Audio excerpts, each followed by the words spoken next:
8 ноября в здании Политехнического музея прошел съезд восходителей покорителей Эвереста. На мероприятии, посвященном 30-летию первого советского и 20-летию первого российского восхождения на высочайшую точку планеты, было приглашено более 60 альпинистов, достигших вершины Эвереста. Среди них присутствовали легенды советского альпинизма, а также сильнейшие альпинисты России, Азербайджана, Украины, Беларуси, Литвы, Латвии, Грузии, Молдовы, Казахстана, Узбекистана и Киргизии. В 2003 году король Непала в связи с 50-летием восхождения собирал у себя в Катманду такую же похожую встречу. Тогда на эту встречу приехало 250 человек. И вот впервые в истории нашей страны, СССР, России, впервые в истории всего нашего большого пространства мы собираем восходителей на эту вершину под нашими знаменами. Российские друзья, альпинисты и герои восхождения Эвереста, намаскар. Я сегодня чувствую гордость, что-то перед вами пару слов сказать. И я думаю, что для всех вас здесь притягивает вот это 8848. Я знаю, что многие из вас были вот эти вершины. К сожалению, у меня там не было, но я горжусь тем, что многих из вас мне удалось пожимать руку и приветствовать. Я очень уверен и надеюсь, что и в ближайшие, долго еще впереди, многих лет мы будем вокруг этой вершины дружить и друг друга приветствовать. Природа дала нам то, что Эверест находится на нашей территории, но мы, хотим сказать, это является всего мирового достояния, всего мирового общества, поэтому мы должны покорить и любить, и действительно поцеловать Эверест. Я желаю те, которые уже были, чтобы у них было еще желание туда подняться, те, которые еще не были там, у них появилось желание там быть, и мы вместе сохраним эту нашу вершину.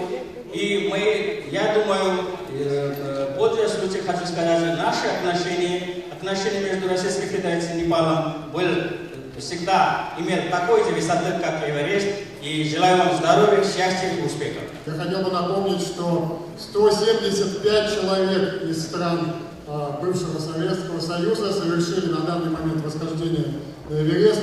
Из них 26 человек уже, к сожалению, не с нами, в том числе 4 погибли на спуске с этой вершины.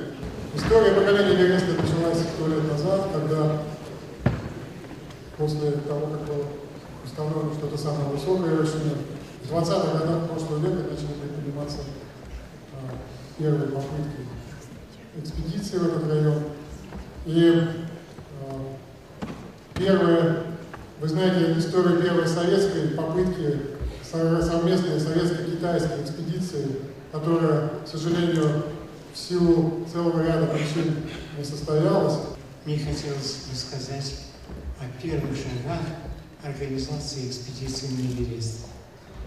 Нужно сказать, что реальная программа была разработана Евгением Абалаковым.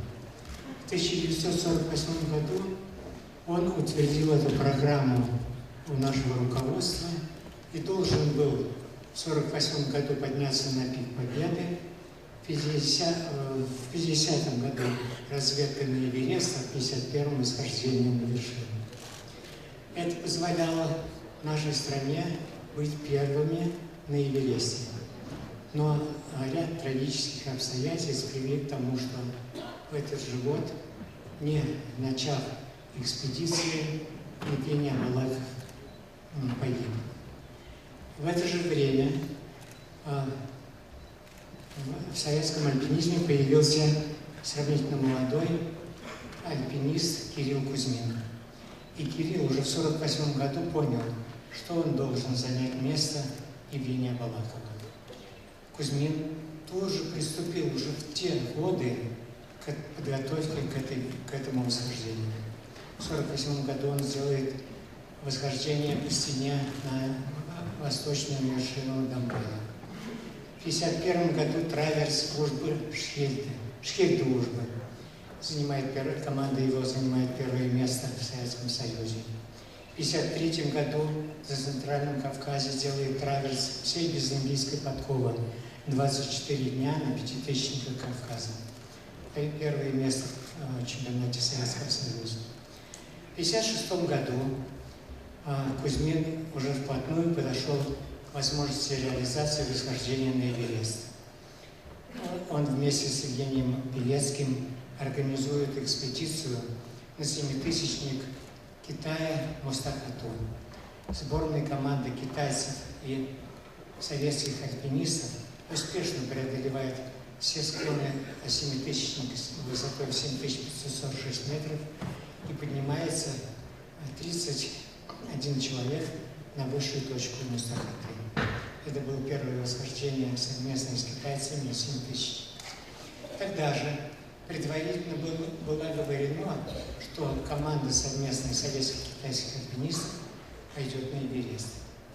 Программа была подготовлена Кузьминым, но чиновники Комитета по делам физкультуры никак не могли выйти к правительству Советского Союза, чтобы окончательно получить разрешение на это восхождение. Почетным гостем съезда стал новый президент Международной федерации альпинизма и скалолазания Фриц Фриджланд. В 90-м году я встретил Мишу Туркевича у себя дома в Голландии. Он разговаривал с Фрицем по поводу восхождения на вход за Южную стену, и это было феноменально. И он показывал ему видеоматериалы, и для нас это было феноменально тогда. Как вы знаете, он был частью той команды, которая в 1982 году сделала выдающийся маршрут, новый маршрут на Эверест. Для меня это был блестящий пример. И тогда, когда я его встретил, он был для меня первым из великих представителей советского и российского альпинизма в то время. 16 мая 2000 года я сам удалось зайти на Эверест. И когда я шел вверх, я поднимался, я встретил 4 российских восходителей, которые уже спускались, и они были первые тогда в том сезоне, которые взошли, и мы шли по их ступеням, и были очень благодарны, что они для нас сделали. Для меня большая честь быть сегодня в этом зале среди такого сообщества великих российских и советских альпинистов. Спасибо. В торжественной обстановке прошла церемония вручения почетного знака «Восходитель на Эверест», учрежденного в этом году.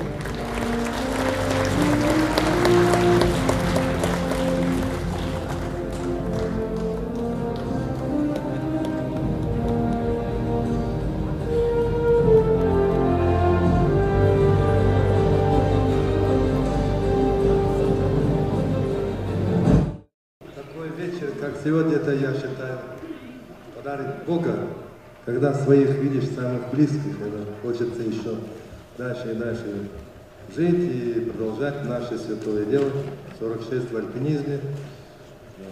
Пахал и буду пахать, служить буду нашему любимому советскому, российскому альпинизму.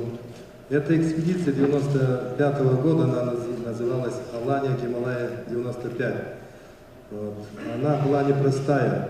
Там, да, были наши сильные ребята, были и из других команд. Но там самое главное, это, как и у любой команды, это дружба. Из 22 спортсменов 8 человек зашло, это тоже хороший показатель. Я счастлив тому, что там очень много друзей заимел. Вот наших друзей из Прибалтики там встретил. Именно там я полюбил Непал, считаю второй родиной. Именно там мне удалось на вершине произвести первые профессиональные видеосъемки. Я этими кадрами горжусь. Это мне тоже находка. И самое главное, то небо, которое я там был, это как будто я с Богом общался. Это был космос, и до сих пор каждое утро в конце зарядки ухожу в это небо и молюсь за всех, за вас, за нас. И дай Бог, чтобы наши вершины еще продолжались. 64 года опять я на Казбеке встречал, и так далее будет. И всем того желаю. Многие участники мероприятия с теплотой вспоминали о своих восхождениях на Эверест и охотно делились воспоминаниями. Вот в сегодняшнем вечере присутствует несколько участников разных экспедиций Советского Союза, стран Содружества, из бывшего Советского Союза и из России. И этот вечер как бы связан со всеми, кто поднялся из СНГ, из России, Советского Союза на Эверест. Но существует со времен Советского Союза только 3 экспедиции, которые прошли новый маршрут, проложили новые маршруты, что, естественно, намного сложнее и интереснее. Это первая экспедиция, 1982 год, сборная команда Советского Союза по альпинизму, юго-западная стена, потрясающий они маршрут прошли. И никто до сих пор его даже не повторил. 1996 год, Красноярская экспедиция, прошла новый маршрут по северо-восточному гребню. И в 2004 году наша команда, сборная России по альпинизму, прошла северную стену. И я уверен, что в ближайшие 15, а может даже 20 лет ни маршрут 82 года советской сборной, ни наш маршрут российской сборной никто не повторит. Настолько они сложные. И вот всего лишь 3 маршрута из 16 принадлежат, скажем так, Советскому Союзу и России. 19 мая 2007 года в составе международной экспедиции я взошел на высочайшую точку планеты, вершину Эвереста. Как вы пришли в альпинизм? Совершенно случайно, сам того не понимая, я оказался в одной компании, которая совершала трекинг в Индию. Это вообще была моя первая поездка за границу.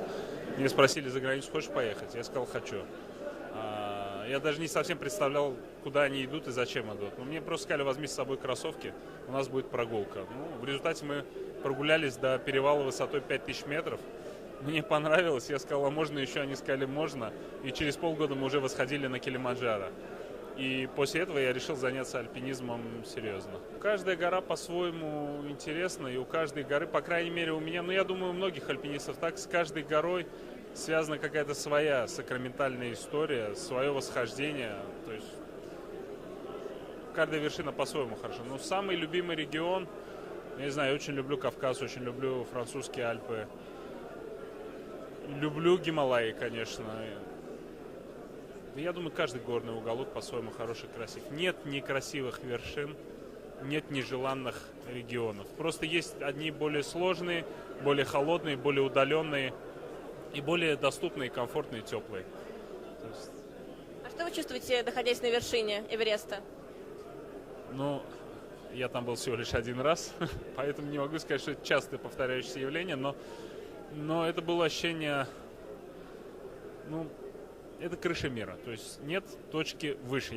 Когда я стоял на вершине, я себя убеждал, что вот выше этой точки нет ничего на земле, и вот я стою на той высоте, где летают обычно самолеты, и что наконец исполнилась моя мечта, к которой я долго шел, и которую я успешно выполнил. То есть я очень долго готовился к Эвересту, переживал, тренировался, нервничал, но в момент, когда надо было подняться и выполнить задачу, я ее поднялся и выполнил. А ваше мнение о мероприятии, которое проходит сегодня? Очень приятно, что Федерация альпинизма России нашла такую возможность собрать восходителей на Эверест, пусть хотя бы из стран бывшего СССР, но это большое мероприятие. В 2003 году подобное мероприятие, но в рамках более широких, оно проводилось в Непале. Тогда король Непала в честь 50-летнего юбилея первого восхождения на Эверест пригласил восходителей со всех стран мира приехать в Непал.